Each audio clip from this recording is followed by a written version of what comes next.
Le sud-ouest de l'Afrique est dominé par une immense terre asséchée. Ici, des dunes de sable ondulé recouvrent le sol et délimitent la savane.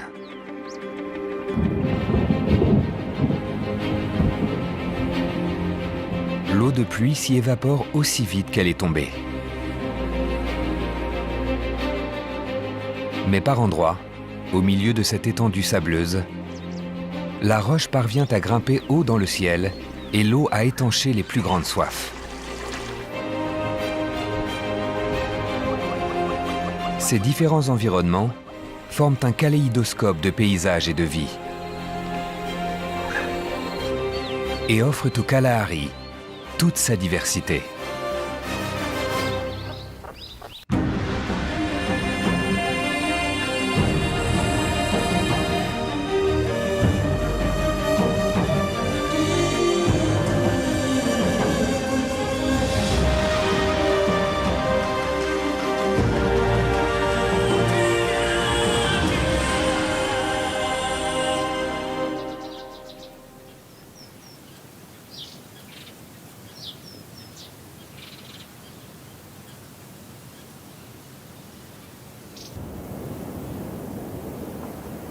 Kalahari, un mot qui signifie « lieu de grande soif », un mot approprié pour une des plus vastes étendues sauvages du sud de l'Afrique.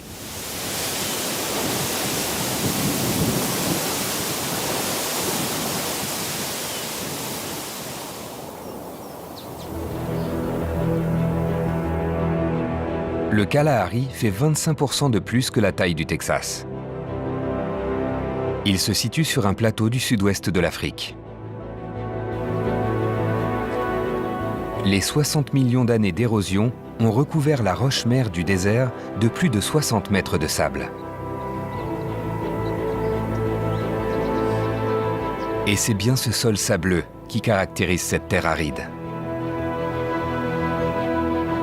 Des pluies imprévisibles pénètrent rapidement dans ce sol, privant la surface d'eau. C'est un lieu où les extrêmes se rencontrent. Les journées d'été sont d'une chaleur insoutenable et les nuits d'hiver glaciales. C'est un lieu réputé pour ses plantes rustiques et ses animaux. Pour survivre dans de telles conditions, ces êtres vivants ont dû s'adapter aux ressources limitées. Mais on trouve tout de même des exceptions. Des habitats qui rendent possible toute forme de vie. Des affleurements ont poussé dans ce sol sableux. Ce sont les seules zones d'ombre au milieu de cette immense étendue. Leurs grottes offrent des moments de fraîcheur à l'abri des rayons du soleil.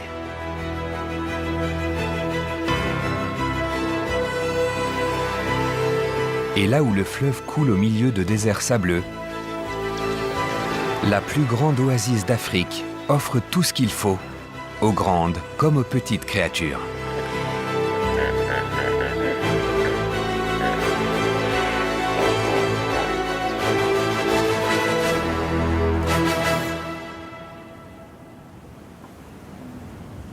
Fort de sa taille, le Kalahari est bel et bien une des terres d'Afrique les plus hétéroclites et sauvages.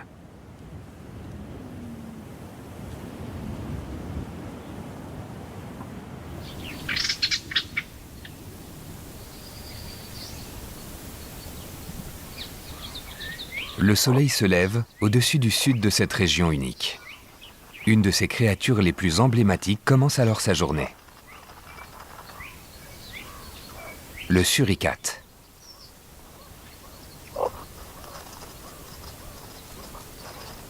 Après avoir passé la nuit les uns contre les autres dans leur terrier, les suricates sortent et scrutent les environs, toujours à l'affût du moindre prédateur.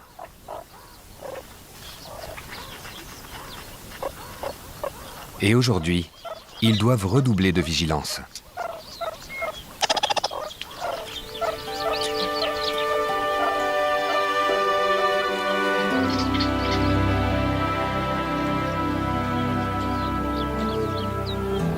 Les derniers nés, très vulnérables, quittent la tranquillité du terrier pour la première fois.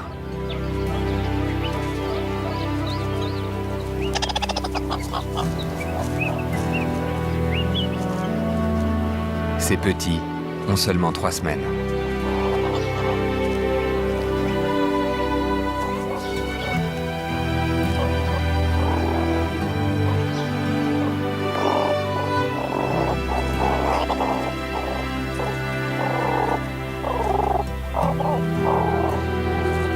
Pour avoir une vie confortable, ils doivent apprendre quelque chose d'essentiel pour s'épanouir dans cet endroit périlleux.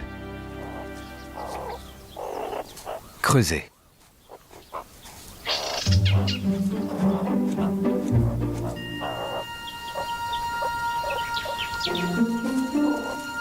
Les griffes tranchantes des suricates en font des experts en la matière et contribuent à leur bien-être dans cet environnement sableux.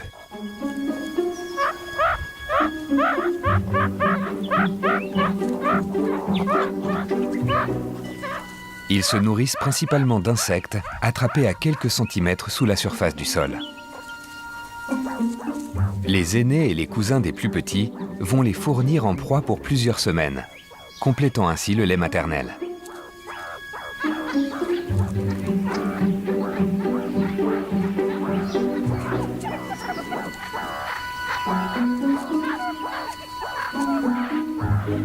Au cours des 6 prochaines semaines, ils seront sevrés, après quoi ils devront se débrouiller seuls pour se nourrir.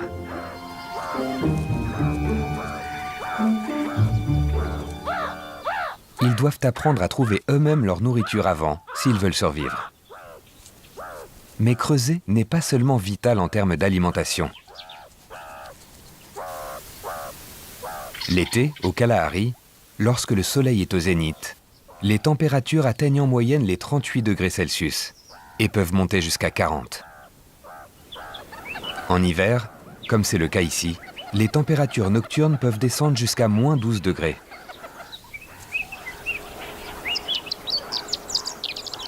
Les suricates vivent donc sous la terre. Le terrier des suricates se trouve à 2 mètres de profondeur, leur offrant un climat confortable malgré le froid glacial.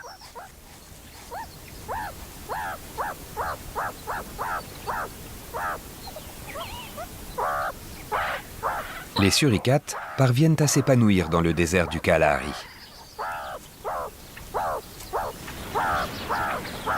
Le sol leur offre à la fois nourriture et abri.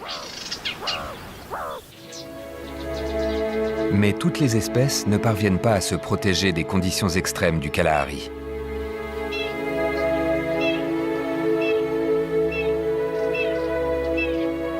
Par une froide matinée d'hiver, cette autruche est couchée au sol, tentant de maintenir sa température corporelle grâce à son épais plumage.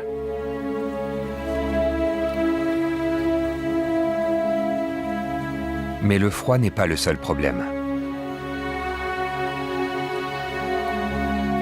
Les températures grimpent en même temps que le soleil.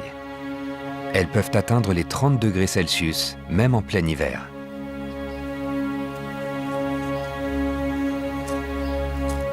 Les jambes longues et nues de l'autruche la rafraîchissent durant la journée.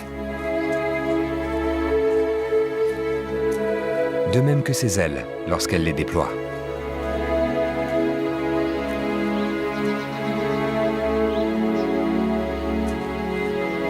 Les jambes de son compagnon ont une autre tâche importante.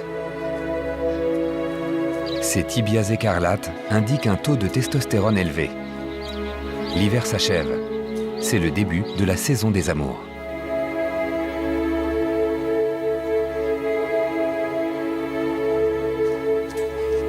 Celui-ci fait fuir un autre mâle de son territoire et harem composé de 3 femelles.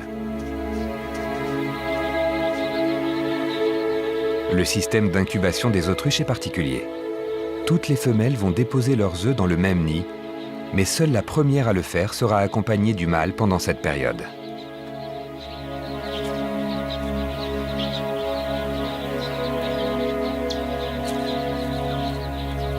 Les autres femelles seront livrées à elles-mêmes.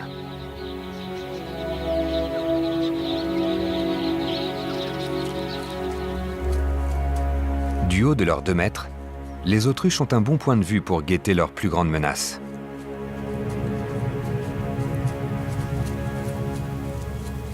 Les lions du Kalahari.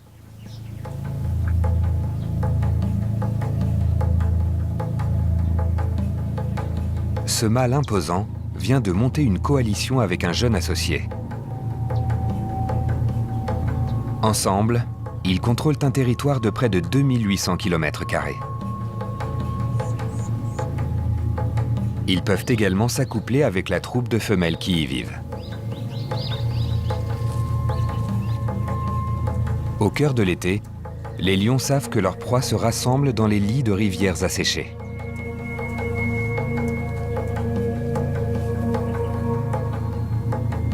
Là-bas, les plantes profitent de l'aspect hautement nutritif du sol, ce qui attire les troupeaux.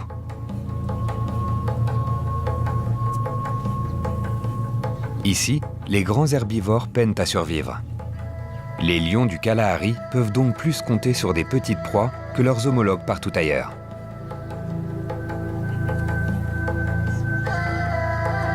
Pour le déjeuner, un lion se satisferait amplement d'un springbok. Pour attaquer, les lions privilégient l'effet de surprise. Mais dans un lieu ouvert comme un lit de rivière, il n'y a plus aucun effet de surprise.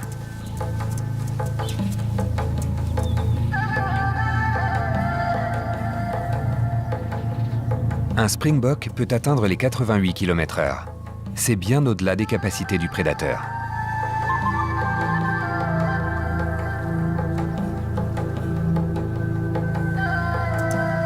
Joueur, le springbok délimite une ligne à ne pas franchir pour rappeler au lion qu'après avoir pris de l'avance, il sera vain pour lui de le pourchasser.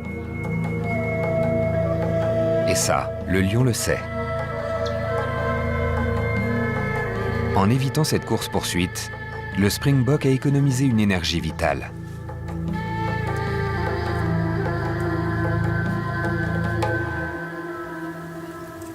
Les lions vont attendre la tombée de la nuit, où ils auront moins de chances d'être repérés.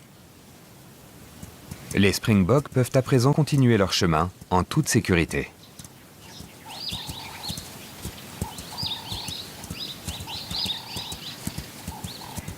Ces lits de rivières asséchées leur servent d'autoroute pour avancer dans ce territoire sableux.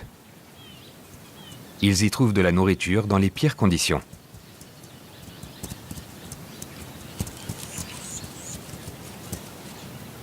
Entre les lits, de gigantesques dunes s'étendent à des centaines de kilomètres. Elles sont l'emblème de cette terre sauvage dominée par le sable.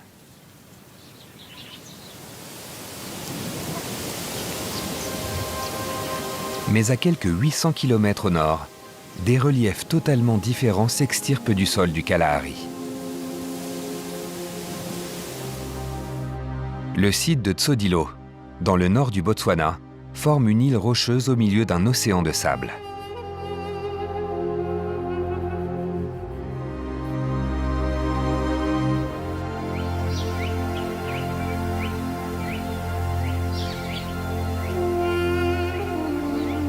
Ces collines s'étendent sur 15 km et s'élèvent à près de 400 mètres du sol.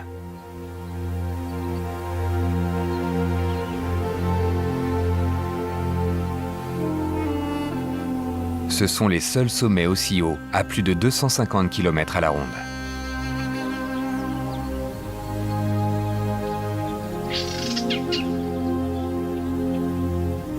La pluie tombe plus fréquemment dans ce joyau du nord du Kalahari. Et la flore en profite, au milieu de ces pistes rocheuses.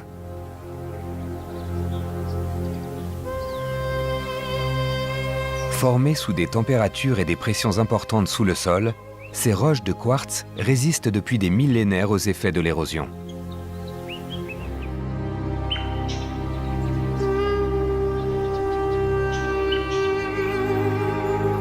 Ces anciennes peintures sur roche sont la preuve que les humains ont fréquenté ces monuments depuis des centaines de milliers d'années.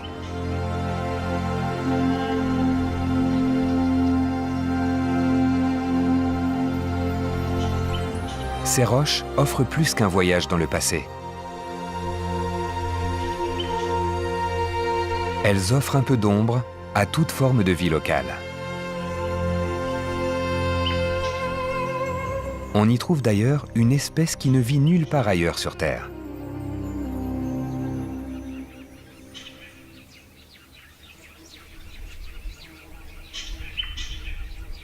Le gecko du Tsodilo. Cet animal nocturne peut voir dans des endroits faiblement éclairés. À certains moments de la journée, ses pupilles se contractent, formant un trait fin.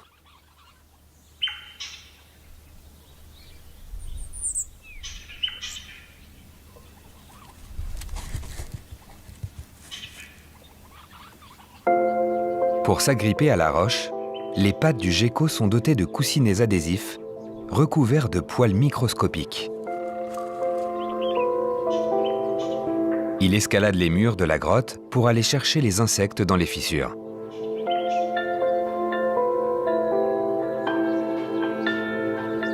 Grâce à sa peau mouchetée, on le confond avec la roche. Il évite donc d'attirer l'attention des prédateurs comme les oiseaux ou les petits mammifères. La forme de ses oreilles rend ses tympans très sensibles, ce qui fait de son ouïe un de ses sens les plus développés.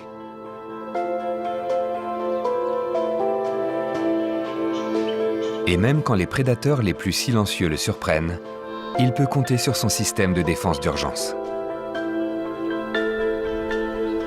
Comme tous les geckos, il mue et peut perdre sa queue quand il est en danger. Une nouvelle repoussera à chaque fois.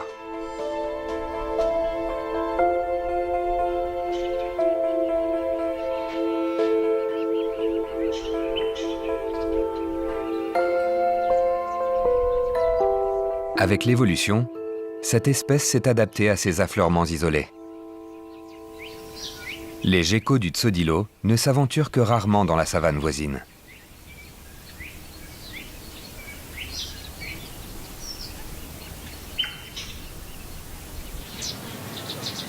Dans le sud aride du Kalahari, de plus grosses espèces comptent sur leur capacité à parcourir de grandes distances pour survivre.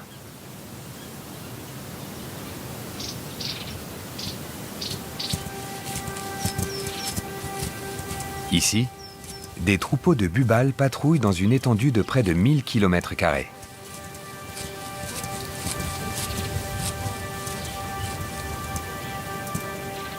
Leur robe réfléchissante leur permet de passer de longues heures au soleil dans leur habitat favori, les prairies.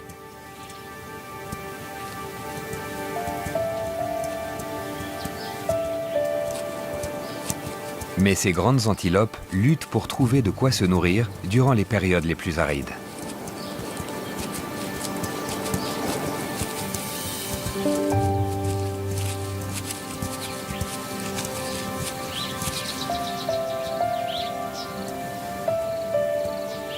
Elles parcourent des kilomètres jour après jour à la recherche d'herbes comestibles en attendant la prochaine pluie et de nouvelles pousses.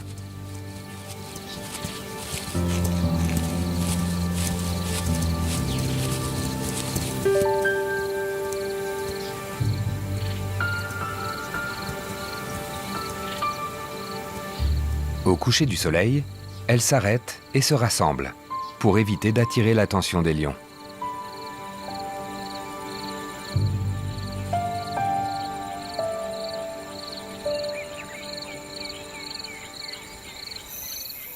Heureusement pour les antilopes, les bêtes qui rôdent la nuit ne sont pas toutes des prédatrices.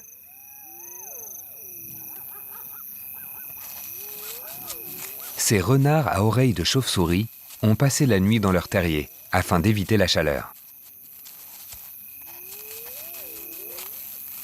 Grâce à leur pelage épais, ils sont plus à même de chercher de quoi se nourrir la nuit lorsqu'il fait froid.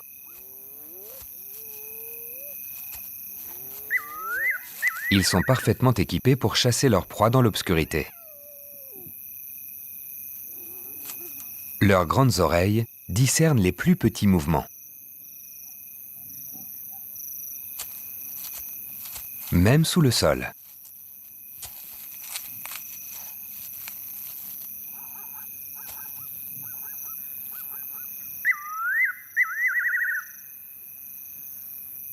Par temps de pluie, les renards vont se nourrir principalement de termites frais.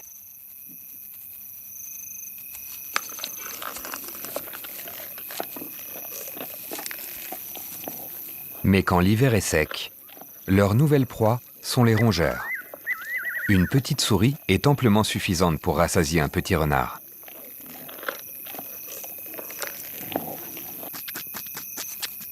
Leur régime alimentaire flexible va leur permettre de se satisfaire de tout ce qu'ils trouvent lors de la saison des pluies.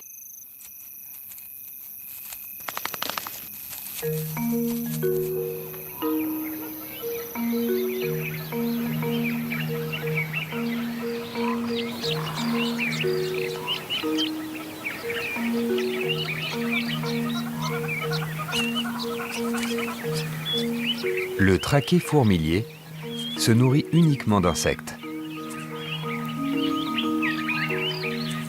Lorsque l'hiver est sec, c'est son aliment de base. Il vient de dénicher une colonie de fourmis moissonneuses dans leur gigantesque fourmilière souterraine.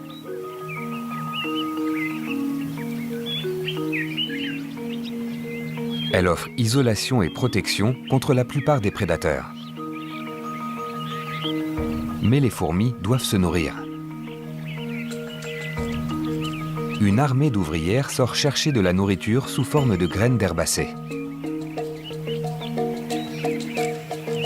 À cette petite échelle, une seule graine peut nourrir toute la colonie.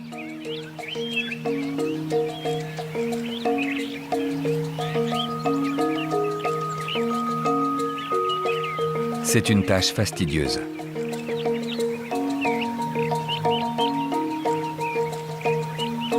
Mais c'est avec détermination qu'elles accomplissent leur devoir en ramenant le butin à leurs congénères dans la fourmilière.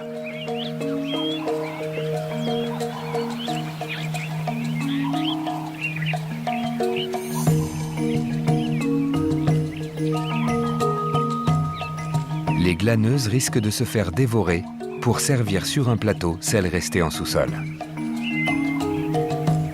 Bien qu'une fourmi ne représente pas grand-chose, en grande quantité, elles peuvent repaître un traquet.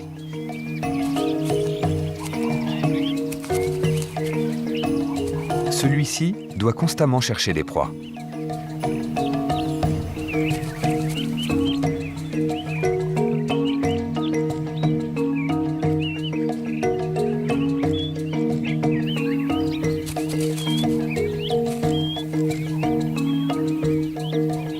Ces petites créatures peuvent trouver tout ce qu'elles désirent dans les zones les plus arides du Kalahari. Mais la mosaïque de paysages subvient aux besoins des animaux de toute taille. À 750 km au nord, se trouve une autre exception à la pénibilité du Kalahari.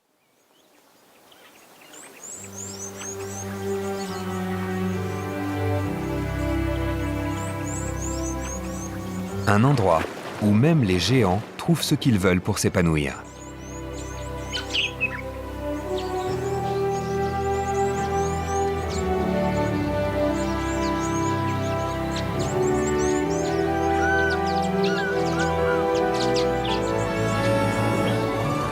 Ce qui n'est qu'un filet d'eau à 1600 km dans les montagnes angolaises devient petit à petit le splendide fleuve Okavango.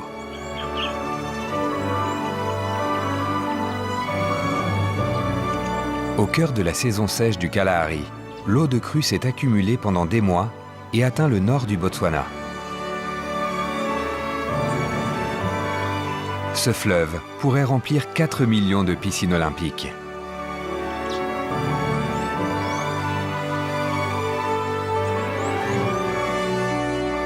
Il s'étend sur 6000 km² sous forme de ruisseaux, de marais et de lagons.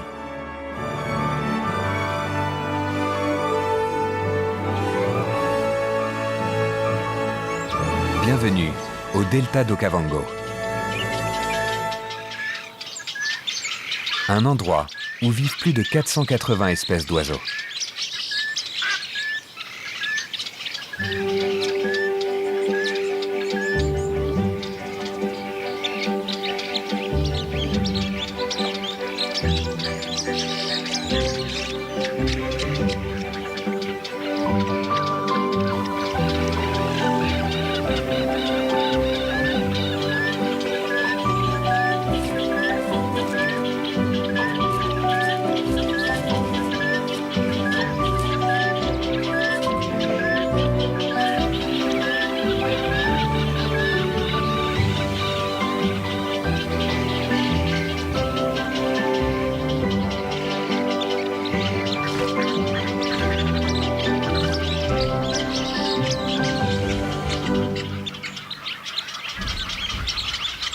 Sans l'eau de l'Okavango, ces oiseaux ne survivraient pas.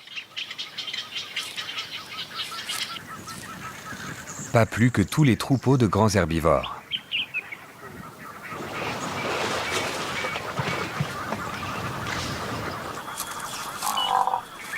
Les buffles doivent boire au moins une fois par jour. Une grande partie du Kalahari n'est donc pas un endroit hospitalier pour ces brouteurs.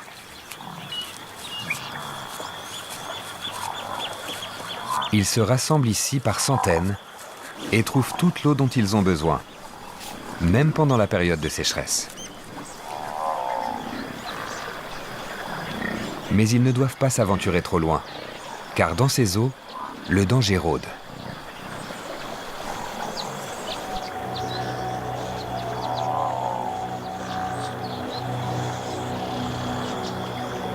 Le crocodile du Nil peut atteindre 5 mètres de long et peser près d'1 tonne.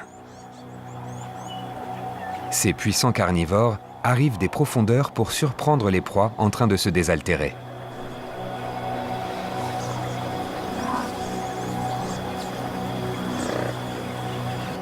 Mais la mâchoire d'un crocodile n'est pas seulement une menace pour ses proies.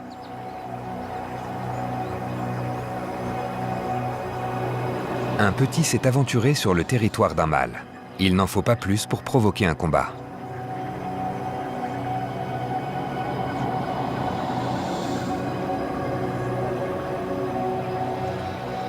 Il ne reste que la moitié des dents supérieures à ce vétéran, mais c'est plus qu'assez pour maîtriser son adversaire.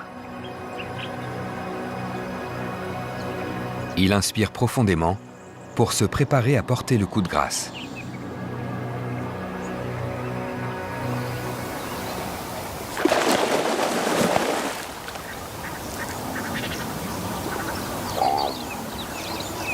Sa puissance suffirait à arracher la chair de toute carcasse mammalienne. Pourtant, l'armure d'écaille du jeune crocodile tient bon. Le duel continue.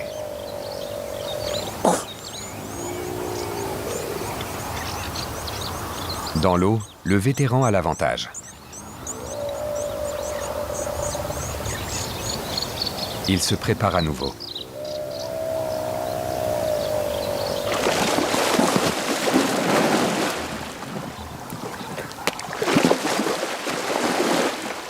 Mais cette fois-ci, le plus jeune contre-attaque.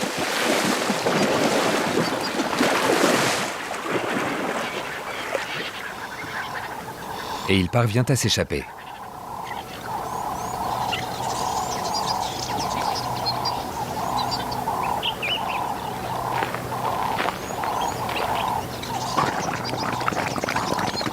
Le mâle estropié fait des bulles en signe de provocation. Il finit par regagner la rive pour se réchauffer et reprendre des forces. Il a affirmé son autorité parmi les crocodiles. Mais ça ne fait pas de lui le roi des marais de l'Okavango pour autant. Ce titre revient à l'hippopotame.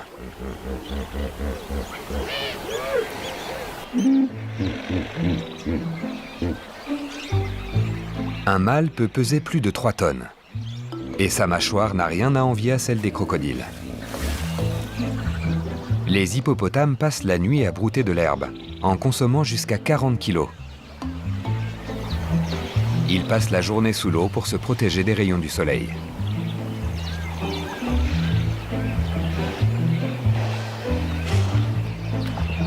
Et avec quelques nénuphars comme en cas, ils peuvent patienter jusqu'au dîner.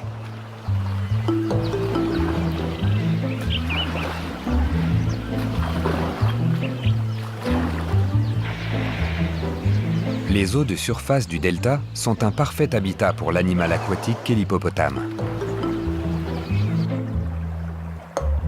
Sous l'eau, le sol sableux et plat des marais lui offre une profondeur régulière.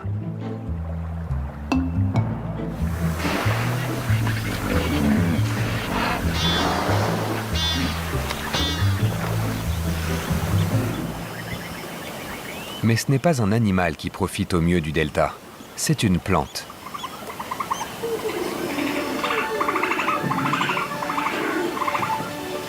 Le papyrus.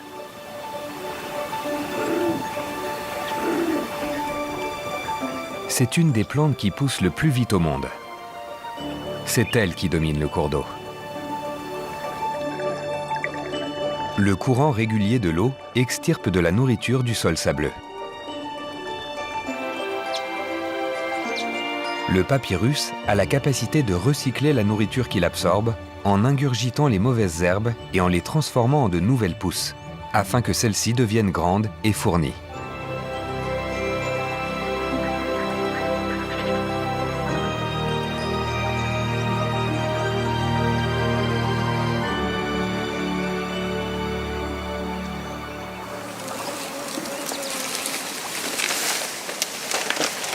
Un véritable paradis pour le plus grand mammifère terrestre, l'éléphant d'Afrique.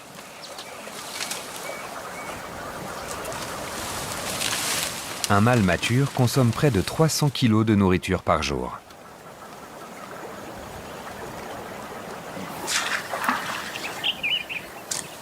Il jouit d'une incroyable variété de plantes.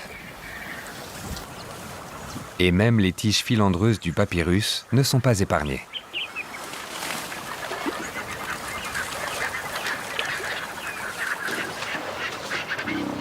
Grâce à toute la verdure qu'offre l'Okavango, dans cette zone aquatique du Kalahari, les éléphants s'épanouissent tous ensemble.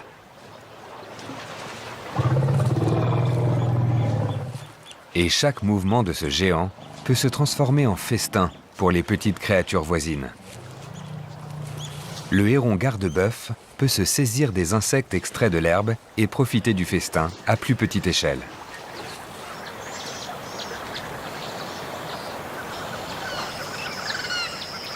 Les insectes sont une source de nourriture importante pour de nombreux oiseaux du delta.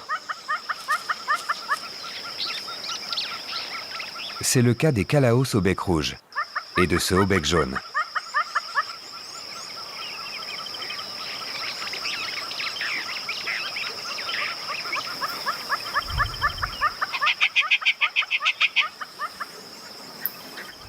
Mais pour une autre espèce de calao, les insectes sont insuffisants.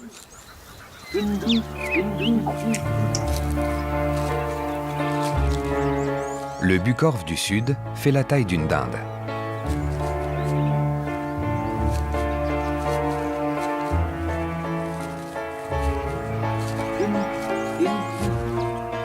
Chaque jour, il parcourt une étendue de près de 100 km² à pied pour chercher de quoi se nourrir.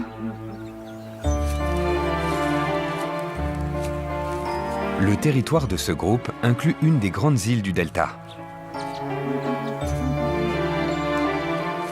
Ici, l'eau ne coule pas, mais malgré la sécheresse, ils trouvent de la nourriture. Le bucorfe peut manger de tout, des insectes, des reptiles et même des petits mammifères. Cette tortue léopard est en danger.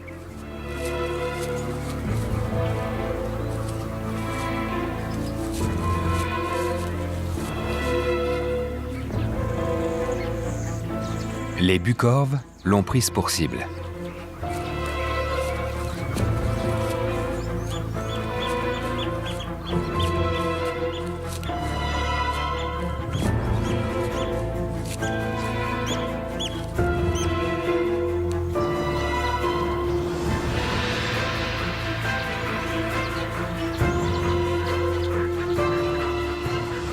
Mais impossible pour eux de l'extirper de sa carapace.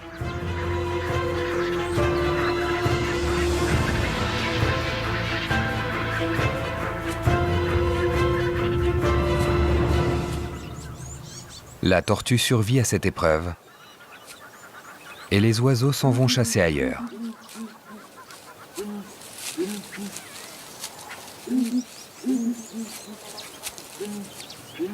Les îles du delta sont suffisamment grandes pour fournir aux bucorfes tout ce dont ils ont besoin.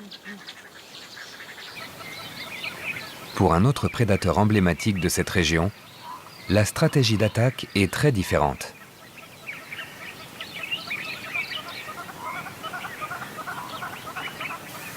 Cette jeune femelle léopard vient de quitter le confort maternel.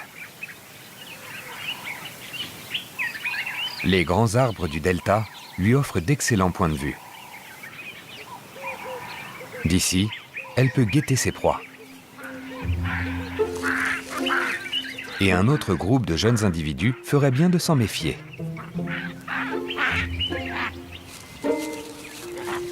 Une famille de babouins se déplace à travers les broussailles.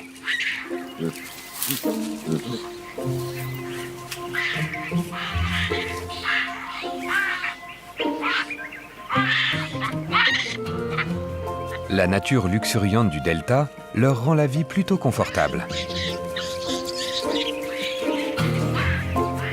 Les léopards sont la plus grosse menace de la famille. Mais c'est surtout la nuit que cette femelle chasse. Les grands mâles de la famille montent la garde. Elle ne veut donc pas prendre le risque d'attaquer en plein jour. Elle va en profiter pour se reposer.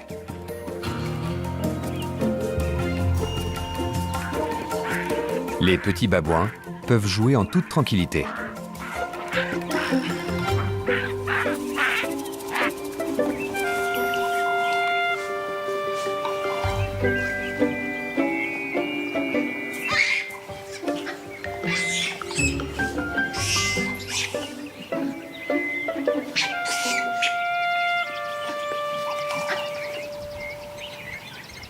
Dans ce paradis aquatique, toutes les créatures s'épanouissent. Mais seuls les plus robustes peuvent survivre au-delà des limites de l'oasis.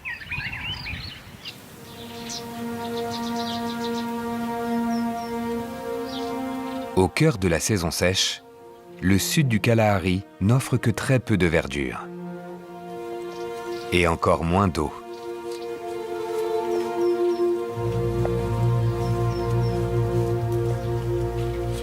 Cette famille de babouins, qui vit à des centaines de kilomètres de l'oasis, lutte pour sa survie.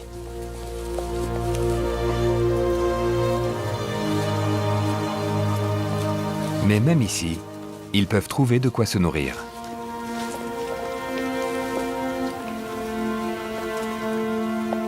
Ces primates omnivores ont un régime alimentaire très varié. Ils mangent aussi bien de l'herbe et de l'écorce que des insectes ou des petits mammifères.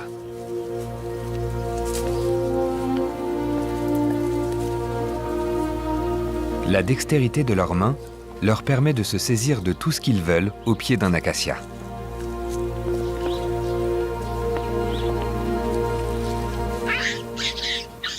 Les babouins font partie des rares espèces terrestres de singes.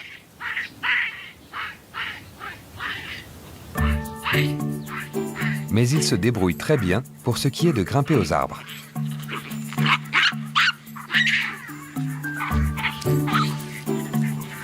L'acacia est un véritable terrain de jeu pour les plus petits.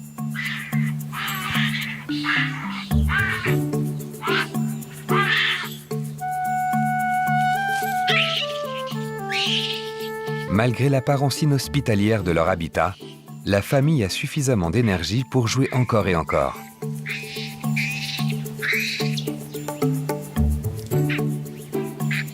Cet arbre est doté d'une racine pivotante qui atteint l'eau très en profondeur.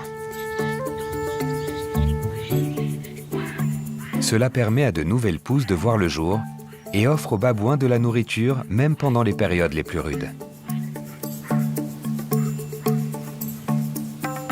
Les arbres comme celui-ci sont vitaux pour bien des espèces du Kalahari. Même pour les prédateurs aviaires.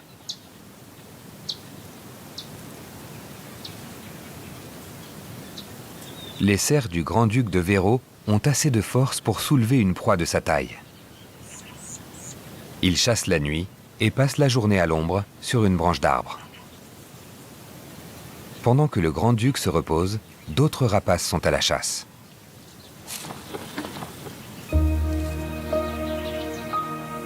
Un autour des palombes du sud descend en piqué sur sa proie depuis une branche.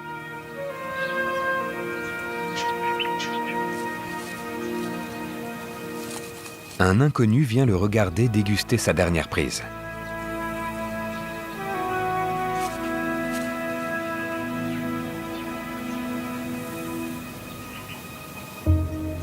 En cette période difficile, ce gonolègue rouge et noir se satisferait bien des restes.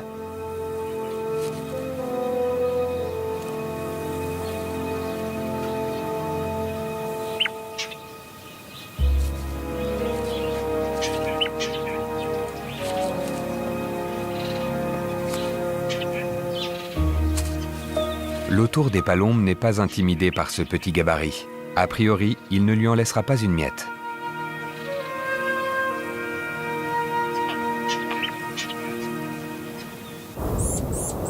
Le vent se met à souffler à travers les plantes du Kalahari. Il apporte un peu de répit à cette terre asséchée.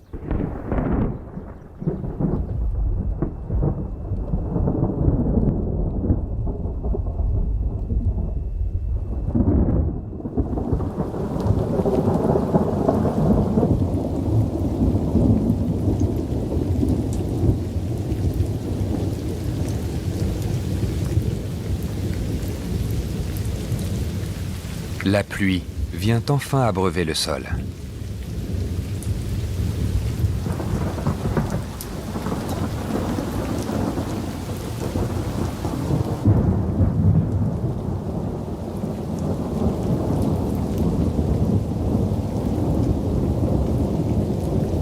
Les plantes du Kalahari vont pousser rapidement et nourrir les espèces qui en ont le plus besoin.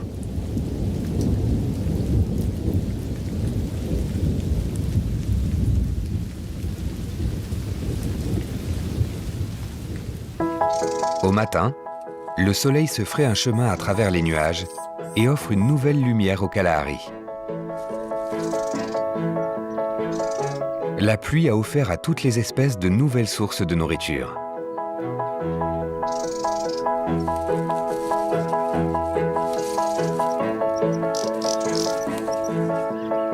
Et elles s'en donnent à cœur joie, profitant de toute cette abondance dans une terre si sèche.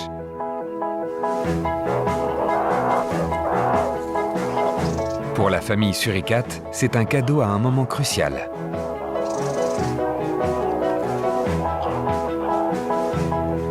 Chaque jour, les petits apprennent à subvenir à leurs propres besoins.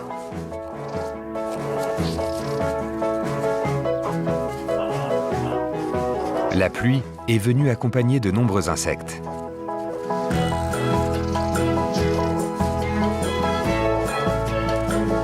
Les petits se nourrissent tout en gagnant confiance et expérience.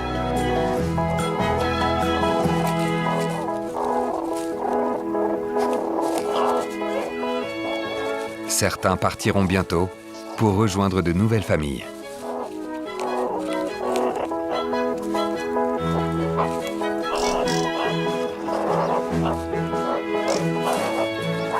Mais le groupe restera soudé, travaillant main dans la main pour donner naissance à de nouvelles générations.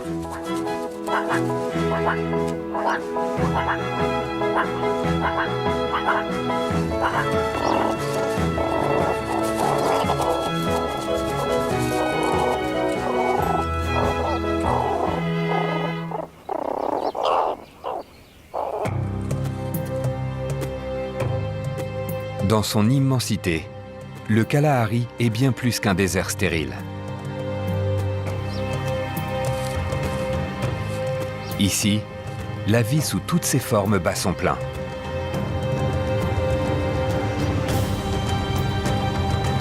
Dans une région dominée par le sable, la roche offre un refuge vital. Un splendide fleuve coule en abondance.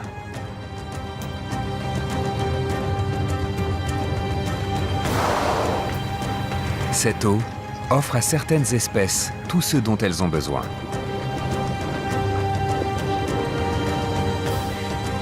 Ailleurs, les plus robustes doivent se contenter de ce qu'elles trouvent.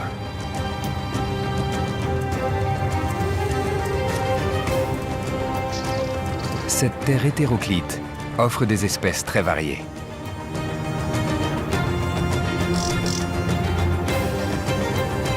Un assemblage de vie et de paysages qui forment le kaléidoscope lumineux qu'est le Grand Kalahari.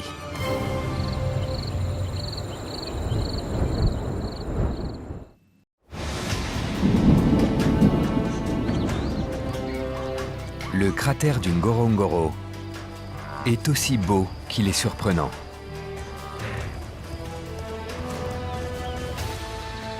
Il abrite une grande diversité d'habitats et une réserve d'eau à l'année. La vie y est donc toujours foisonnante, même au plus chaud de la saison sèche. Malheureusement, ce don du ciel peut vite tourner au cauchemar. Cet espace clos est le théâtre de comportements qu'on ne voit nulle part ailleurs.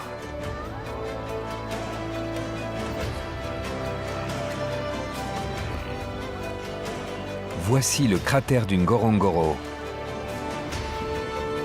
le paradis maudit.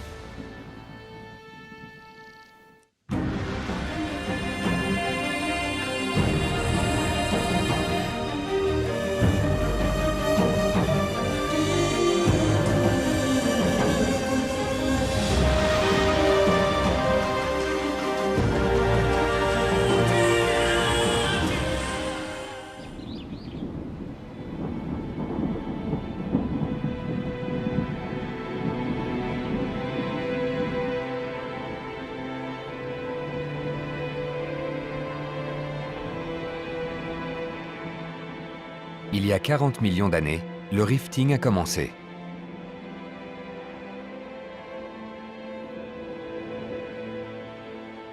La croûte terrestre s'est amincie le long des plaines d'Afrique de l'Est. Une profonde faille s'est formée.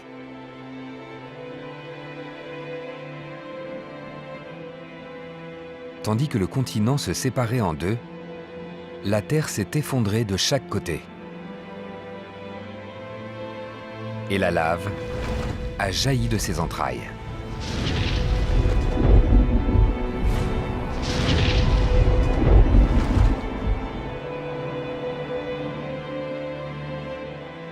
Il en a résulté une vaste dépression entourée de hauts plateaux et de volcans.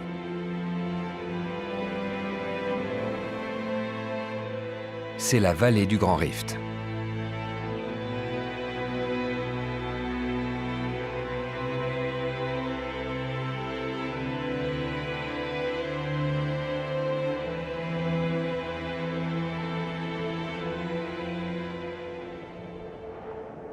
Il y a 2,5 millions d'années, l'un de ces volcans est entré en éruption.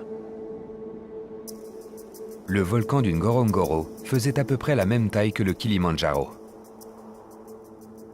La lave était prise au piège dans sa chambre magmatique et le volcan s'est effondré sur lui-même. Il s'est alors formé ce qu'on appelle une caldeira. Pendant des années, le paysage dévasté est resté inhabité.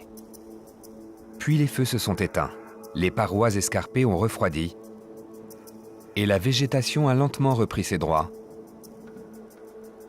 grâce aux sols riches et humides.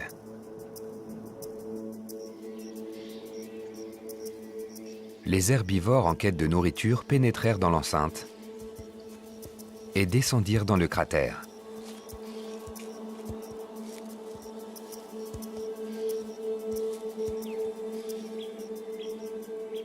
Puis, ce fut au tour des carnivores.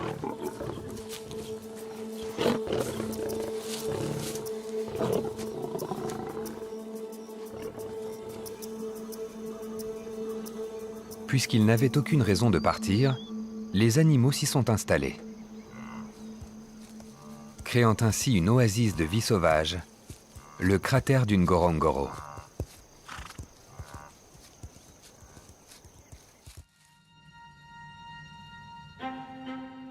Avec une superficie de 325 km², le cratère du Ngorongoro en Tanzanie est la plus grande caldeira intacte de la planète. Aujourd'hui, 25 000 grands animaux y vivent.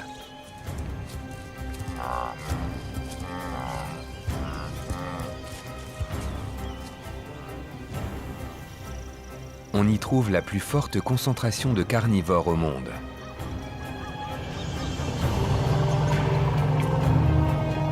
Les plus vieux éléphants,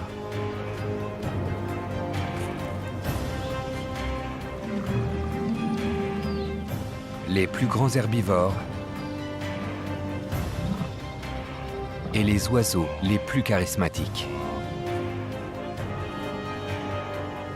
Tous ces animaux se sont installés dans ce site grâce à sa configuration exceptionnelle.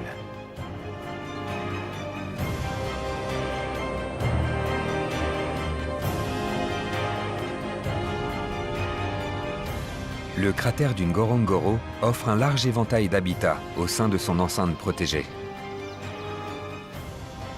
Des plaines, des marais d'eau douce,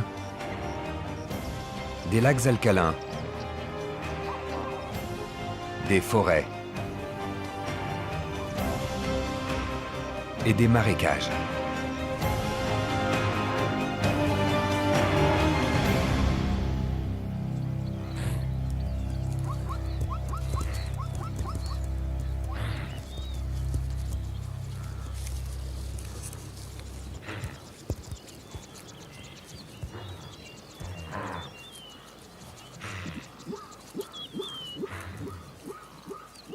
Pendant la saison sèche tanzanienne, la savane est frêle et désolée dans le cratère. Tous les animaux doivent se déplacer dans le cratère pour trouver de l'eau. Au centre du Ngorongoro, les marécages sont alimentés en eau toute l'année. Grâce à cette source d'eau permanente, les animaux n'ont aucune raison de franchir les parois escarpées du cratère. Cela entraîne chez ces animaux des comportements qu'on ne voit nulle part ailleurs. Ils sont pris au piège de leurs instincts naturels et restent dans l'enceinte de cet amphithéâtre, même si c'est à leur propre détriment. Au vu de ces conditions, doit-on parler d'un paradis ou d'une prison?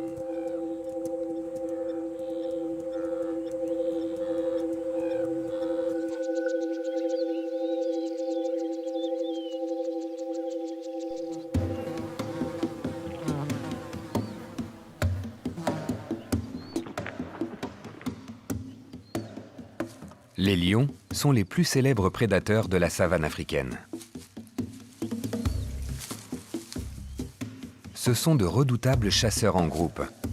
Leur taille et leur force leur permettent d'attaquer des animaux de grande taille.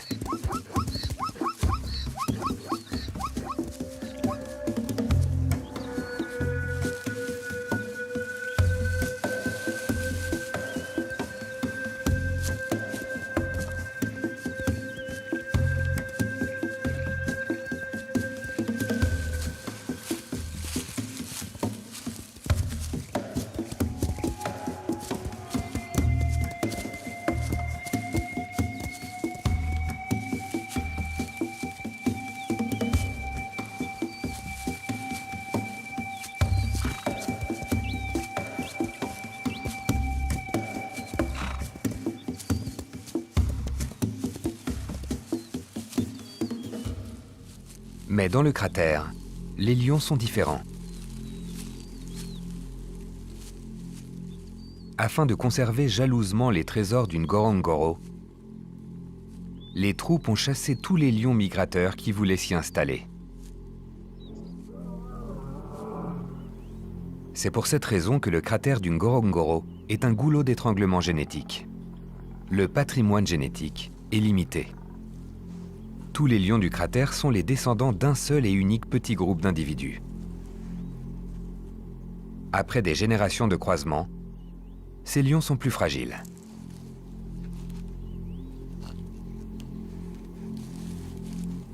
Le cratère est un espace clos. L'instinct de survie des lions se retourne contre eux. Ils ont lutté pendant des années pour conserver jalousement le butin du Ngorongoro.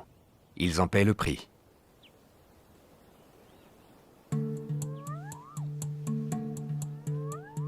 Cela a également bouleversé le système hiérarchique du monde animal.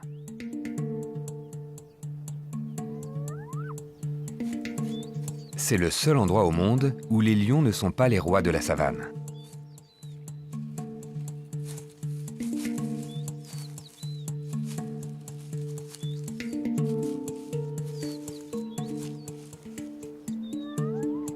Dans le cratère du Ngorongoro, les lions se nourrissent à 80% des restes des hyènes dominantes.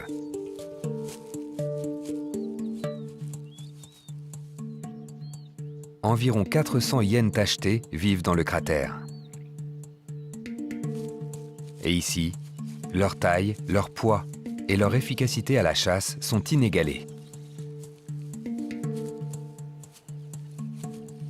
Les hyènes du cratère ne souffrent pas de consanguinité comme les lions. Les mâles sont chassés de leur clan de naissance par les femelles dominantes. Ils sont donc obligés de se reproduire ailleurs. Les hyènes règnent sur les plaines arides du cratère, tels les maîtres incontestés de ce monde peu orthodoxe.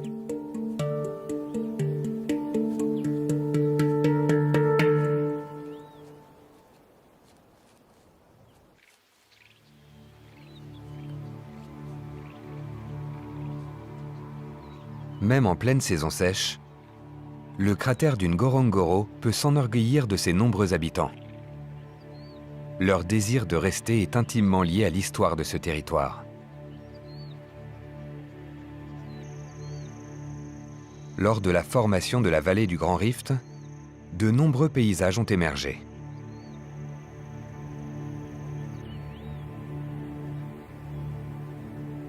Tandis que le volcan s'effondrait sur lui-même, un large éventail de milieux et d'espèces a vu le jour.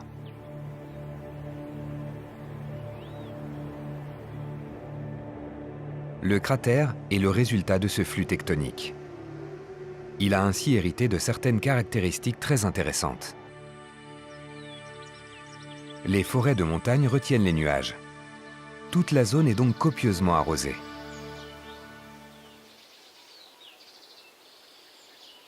Par conséquent, le climat y est unique et très différent des environs.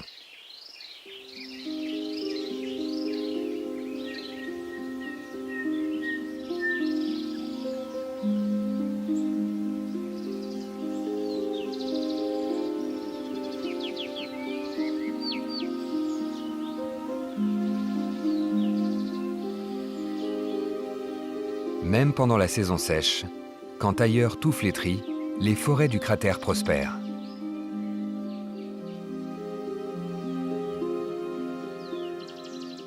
Toute cette végétation luxuriante est due à la topographie unique de la zone. La ronde des saisons n'altère pas ce paradis forestier.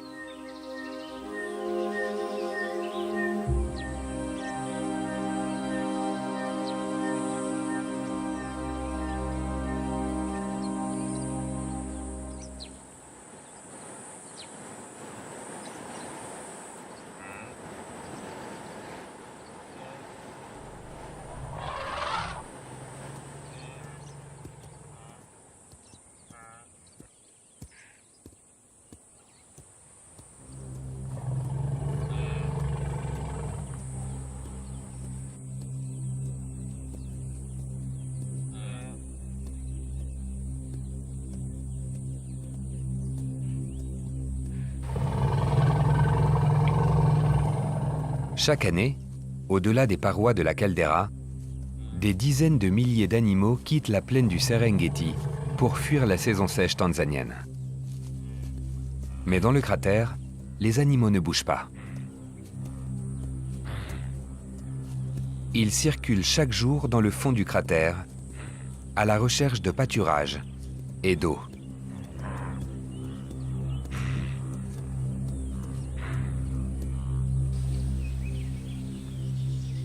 Les forêts de nuages jouissent d'un taux d'humidité très élevé toute l'année. Mais en période de sécheresse, cette humidité n'atteint pas la savane au fond du cratère. La majorité des animaux qui y vivent se retrouvent confinés dans un espace restreint.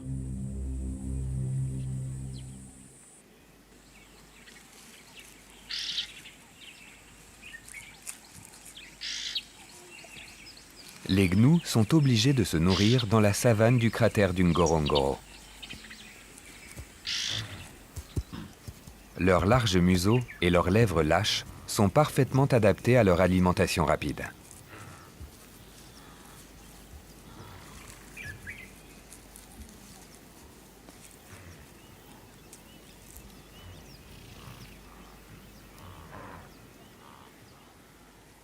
Ils se régalent de l'herbage qui résiste à leur broutage, leur piétinement et leur fumier.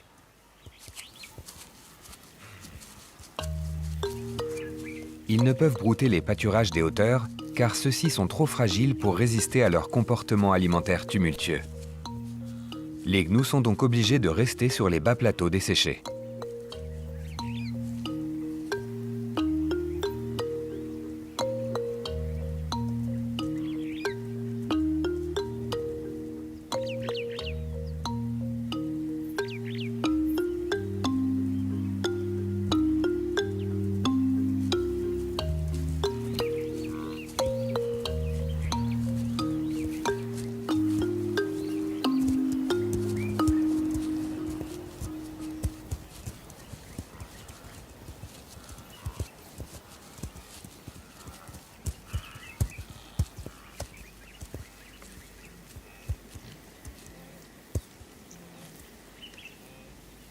Quand les pluies diminuent, l'herbage aux racines superficielles ne pousse plus.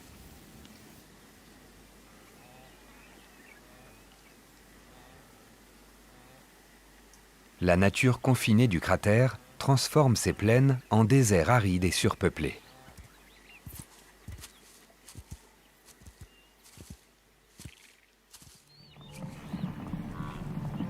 Mais les gnous ont besoin de boire tous les jours.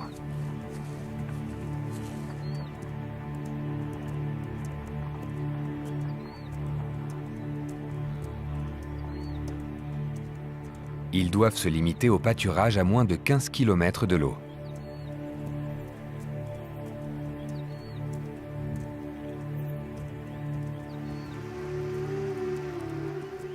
Chaque jour, ils doivent migrer vers les marais.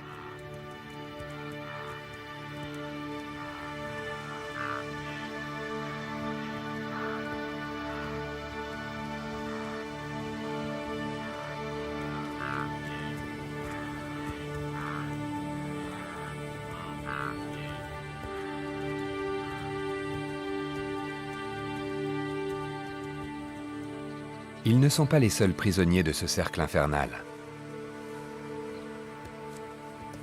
Le Ngorongoro abrite également 4000 zèbres de Grant.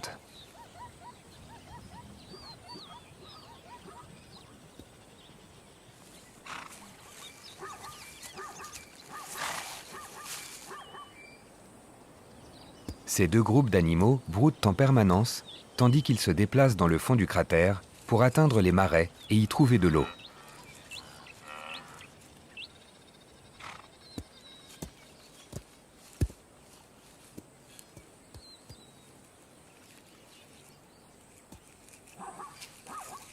Les gnous préfèrent les jeunes pousses au ras du sol et les zèbres apprécient les herbages plus hauts et plus coriaces.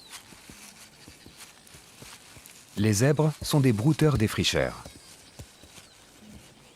Ils sont les premiers à brouter un pâturage. Ils le rabattent à une taille que les autres animaux, dont les gnous, préfèrent.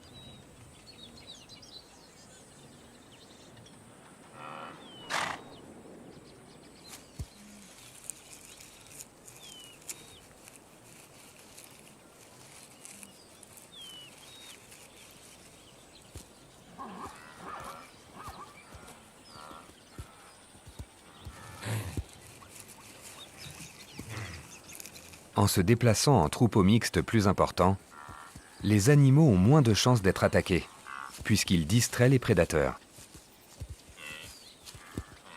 Le déplacement en grand nombre est donc avantageux, surtout dans le cratère.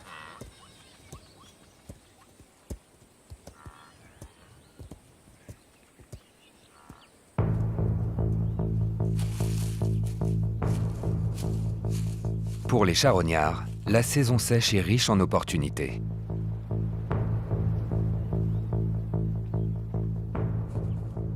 Tout cadavre dans le cratère leur donne une chance de se nourrir.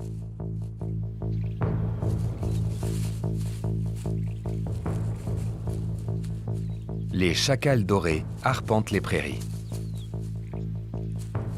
Ils mangent tout ce qu'ils peuvent, dès qu'ils le peuvent.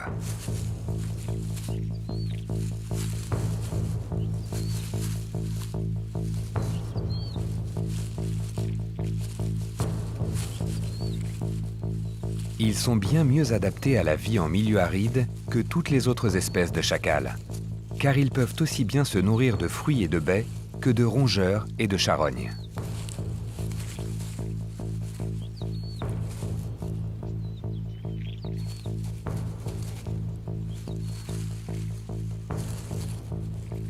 Ils se contenteront de toute nourriture qui leur demandera le moins d'efforts.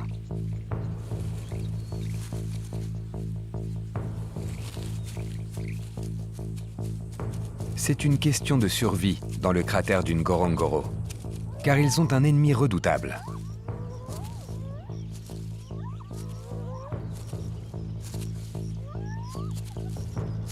Ici, les hyènes règnent en maître absolu. Les meutes de hyènes sont soumises à une hiérarchie stricte. Le respect du rang social est essentiel, car il garantit le succès des chasses extrêmement coordonnées. Et tout le système repose sur la force.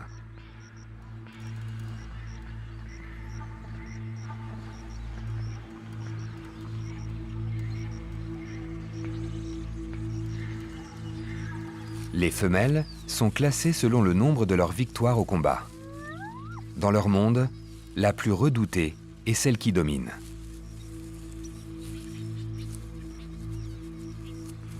Leur férocité en fait de redoutables chasseurs.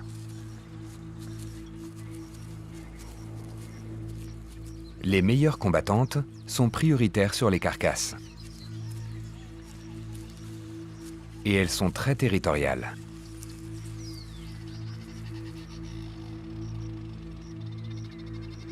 Elles sillonnent les prairies, telles des monarques absolus.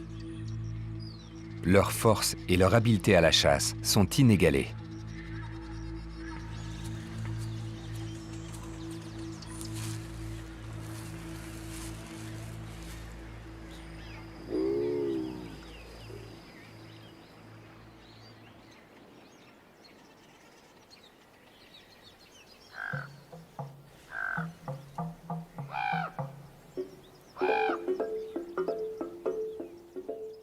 Pour les charognards, la saison sèche est synonyme d'abondance. Les aigles ravisseurs sont des célèbres pirates dans la savane. Ils n'hésitent pas à intimider quiconque approcherait d'un cadavre afin de le garder jalousement.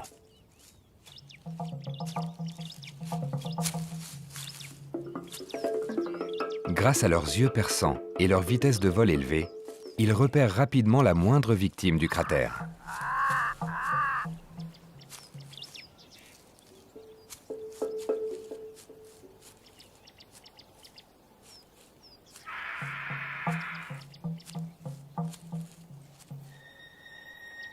Le fond du cratère est plat et dégagé. Ce sont des conditions idéales pour un autre charognard à la vue perçante.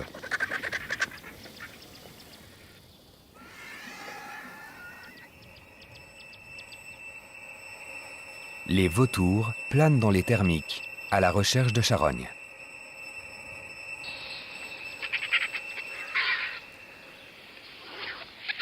La configuration de la caldeira est également idéale pour d'autres oiseaux. Ils n'ont pas tous recours au ciel pour repérer leur proie.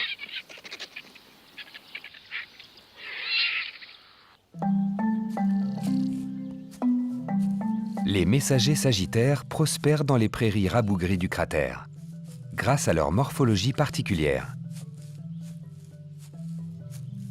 Les messagers sagittaires préfèrent marcher sur leurs longues pattes musclées plutôt que voler. Ils peuvent parcourir jusqu'à 30 km par jour pour se nourrir.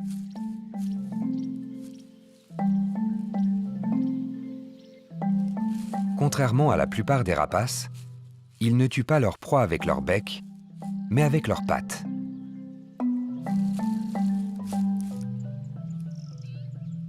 Ils s'en servent comme d'un piston puissant pour frapper leur petite proie. Ce sont des prédateurs efficaces. Les plaines rabougries du Ngorongoro sont un terrain de chasse idéal.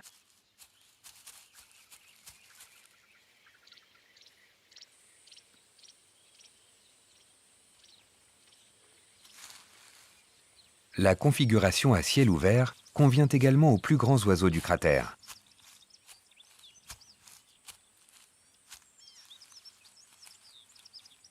Incapables de voler, les autruches courent pour échapper aux prédateurs comme les lions ou les hyènes.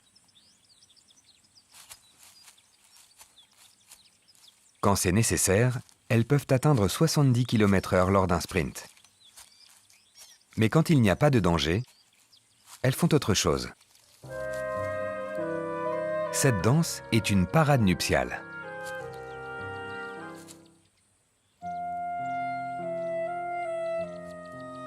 Les autruches s'accouplent juste avant l'arrivée des pluies. Ainsi, les poussins éclosent dans la luxuriance de la saison humide. Ce ne sont pas les seuls oiseaux du cratère qui s'adonnent à ce genre de rituel.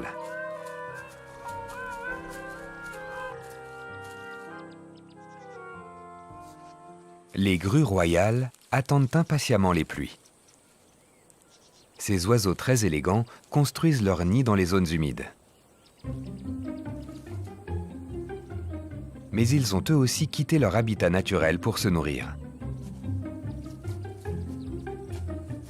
Le fond du cratère leur offre un excellent terrain de chasse. Ils sont omnivores et se nourrissent donc d'insectes, de lézards, de fleurs ou de graines.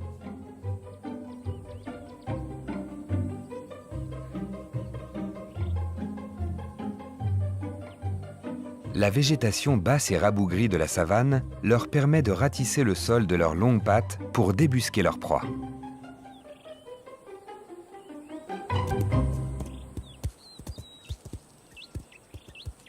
Comme tous les autres habitants du cratère, elles doivent quitter chaque jour la savane desséchée pour rejoindre les marécages luxuriants afin de trouver de l'eau.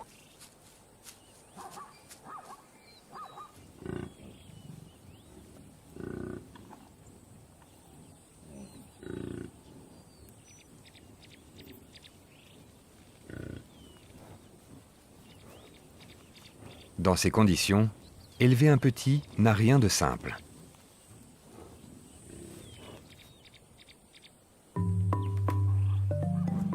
Les buffles sont les plus gros animaux de leur famille.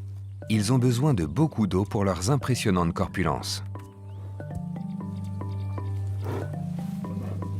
Eux aussi ne peuvent se nourrir que dans les prairies rabougries du fond du cratère. Les bufflons pèsent 45 kg à la naissance. Ils sont très vulnérables tant qu'ils n'ont pas atteint leur taille adulte. Ils dépendent complètement de l'expérience de leur mère pour survivre aux longues périodes de sécheresse. Chaque jour, ils doivent eux aussi quitter la savane du cratère pour rejoindre les marais.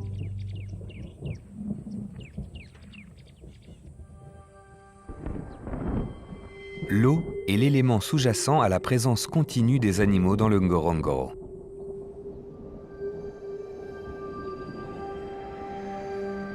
D'autres endroits pourraient accueillir la vie toute l'année, mais l'eau y est inaccessible pour la plupart.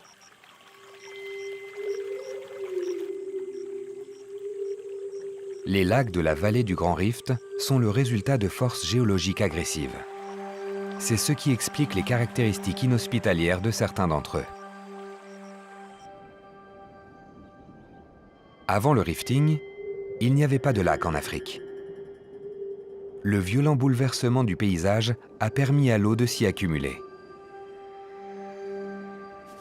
Lorsque les lacs de la vallée du Grand Rift se sont formés, le sol était majoritairement couvert de lave et de cendres. L'eau s'est infiltrée dans le sol et a transporté des substances volcaniques jusqu'au lac. Il en résulte un milieu aquatique hostile.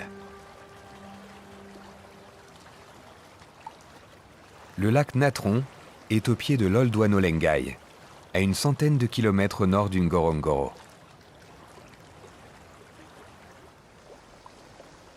Ses eaux sont caustiques au point de ronger des membres humains.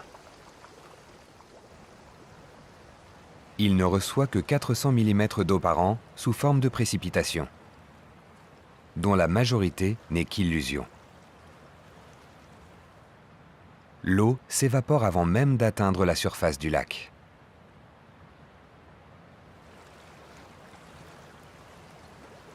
L'eau ne vient donc pas du ciel, mais de sous la terre.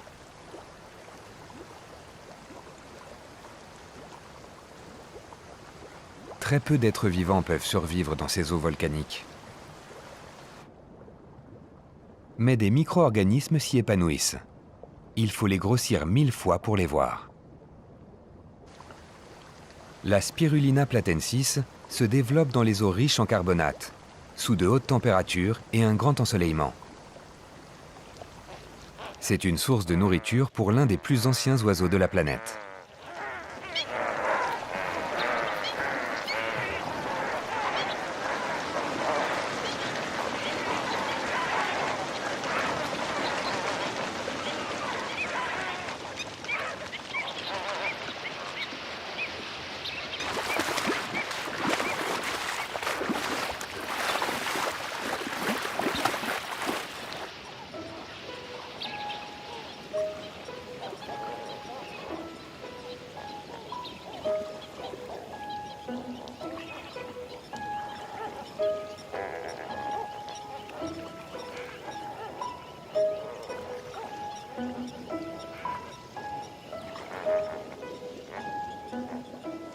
Le flamand a un bec spécialement adapté pour plonger de 2 cm dans les eaux corrosives et se nourrir de spiruline.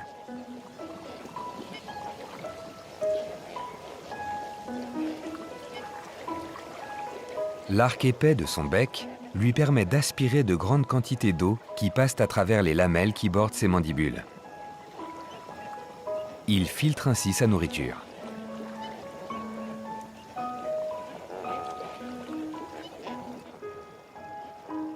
Ces eaux font parfois plus de 50 degrés Celsius.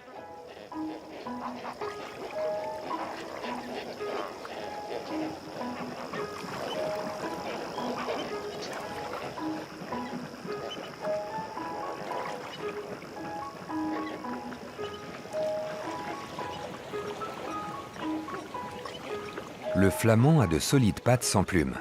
C'est aussi pour cela qu'il peut supporter l'eau corrosive du lac.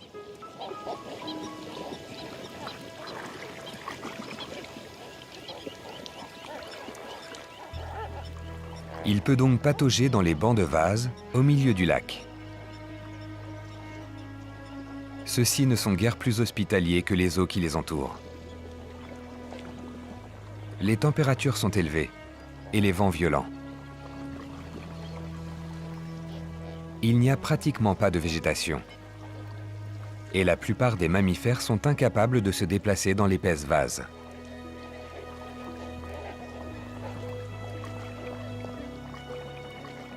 Les bancs de vase sont également les pouponnières les plus improbables de la planète. Les flamands se servent des eaux volcaniques du lac Natron comme d'un rempart contre tous les prédateurs terrestres. Ils ont ainsi fait de cette zone infertile un site de reproduction idéal.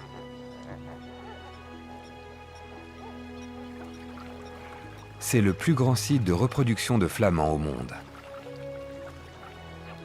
Ce milieu pourtant particulier et inhospitalier leur accorde le droit exclusif de se nourrir et de se reproduire. Ce ne sont pas les seules créatures capables de résister aux eaux volcaniques.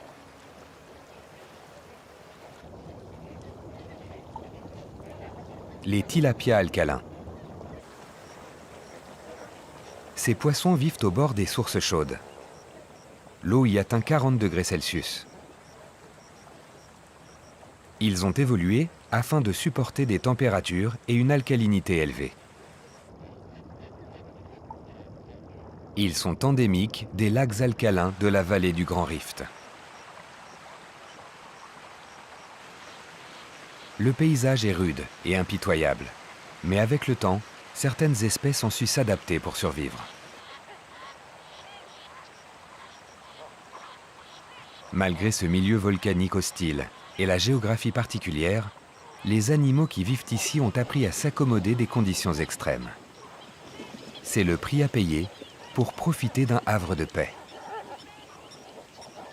Peu d'animaux étant capables de survivre dans de telles conditions, les habitants des lacs alcalins de la vallée du Grand Rift jouissent d'un sanctuaire de cendres et de lave.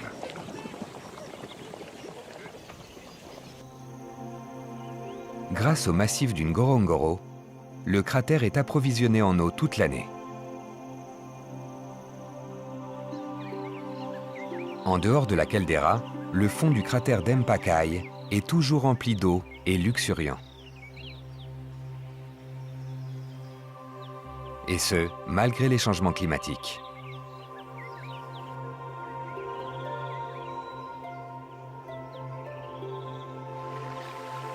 L'eau s'écoule de ce bassin et file vers le Ngorongoro. Elle alimente ces marais toute l'année. Les animaux peuvent donc y vivre, même s'il y a peu de précipitations.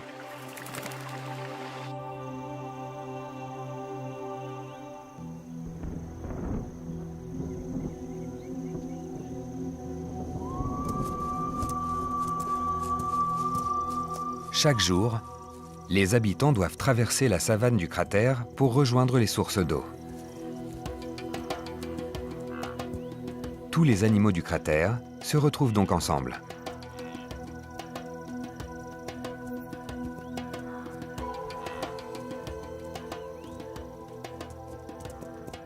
Malgré leur régime alimentaire différent, tous les animaux ont besoin d'eau.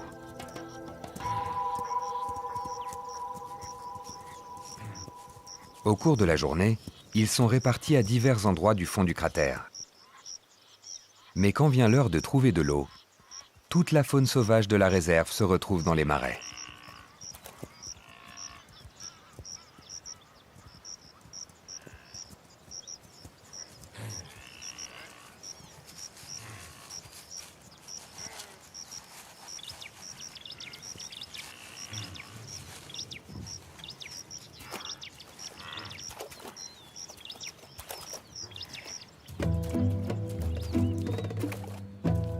Le cratère du Ngorongoro abrite les derniers spécimens de rhinocéros noirs de Tanzanie.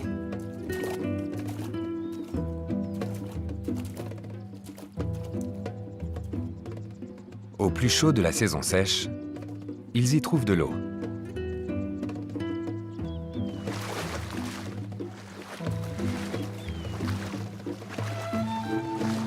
Ils sont assez discrets et se cachent en général dans les forêts.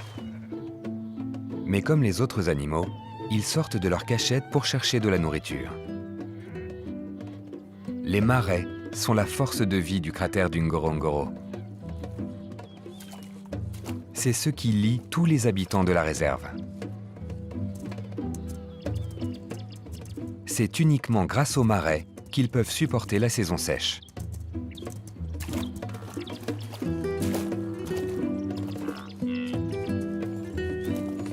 Les marais du Ngorongoro font vivre tous les animaux, des plus jeunes aux plus anciens de la planète.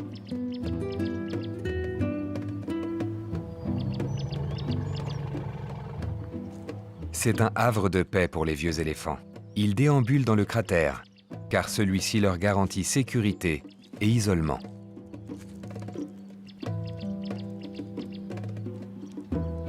Les défenses des éléphants poussent tout au long de leur vie.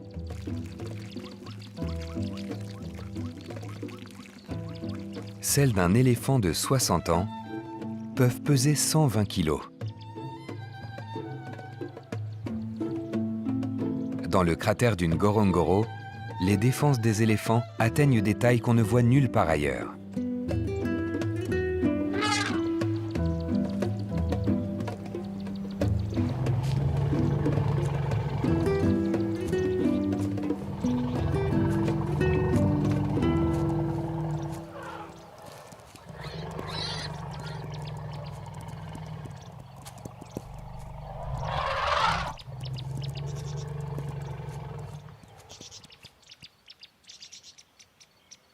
Les oiseaux sauvages vivent en permanence dans les marais.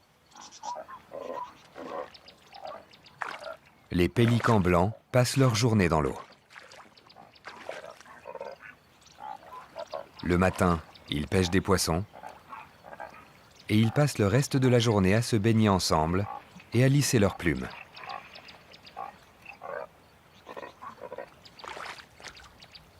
Leur technique de pêche n'est efficace que dans des eaux chaudes et peu profondes. D'autres oiseaux se joignent à eux pour pêcher.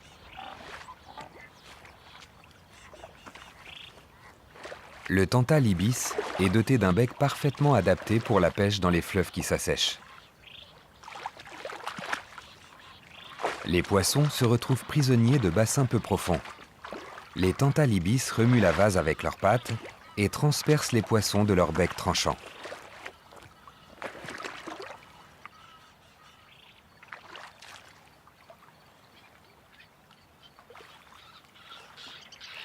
Ils ont également une curieuse façon de se rafraîchir aux heures les plus chaudes. Tandis qu'ils lissent leurs plumes, ils laissent leur propre urine couler le long de leurs pattes pour les refroidir. L'urine se cristallise sur leurs pattes en laissant une pellicule blanchâtre qui les protège du soleil.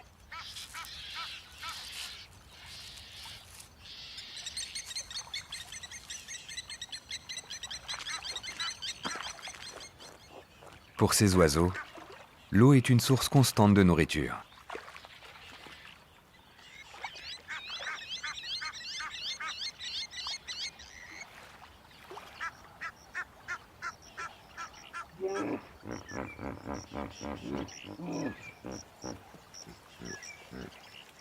Les marais du cratère abritent également un autre résident bien plus imposant.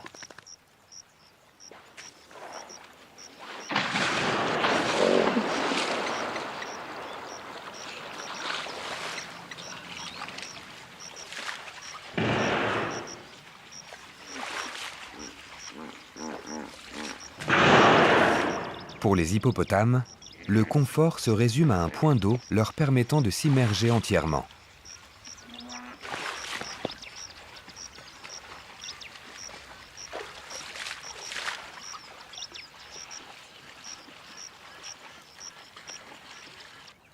Ils ont également besoin d'être près des prairies.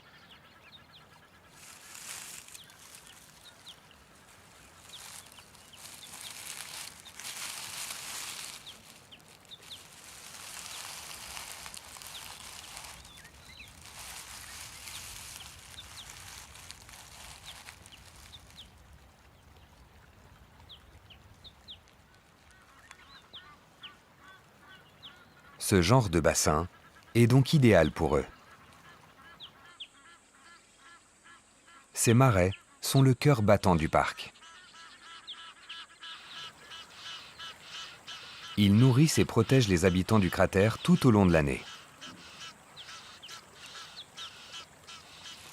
Sans la garantie de cette nourriture, la vie dans le cratère ne serait pas possible.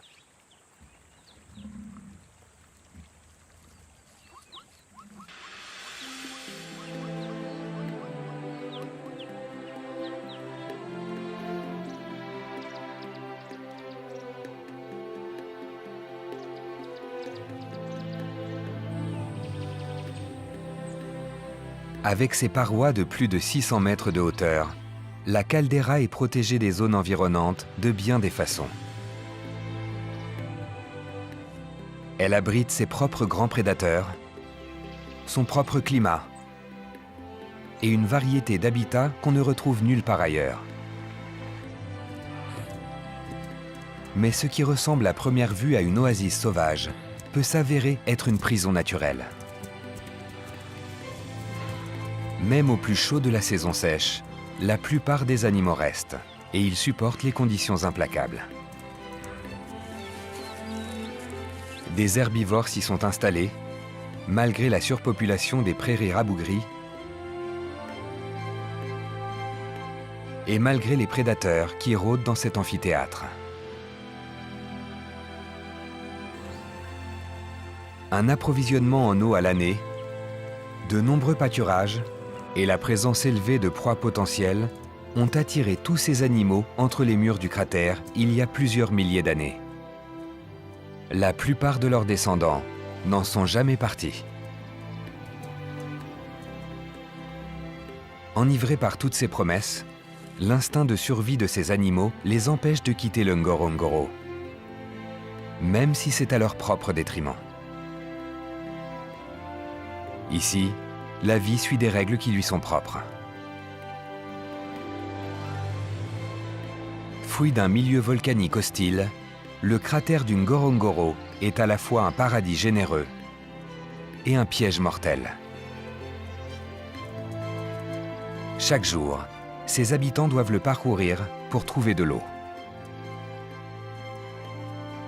Ce royaume animal est unique au monde.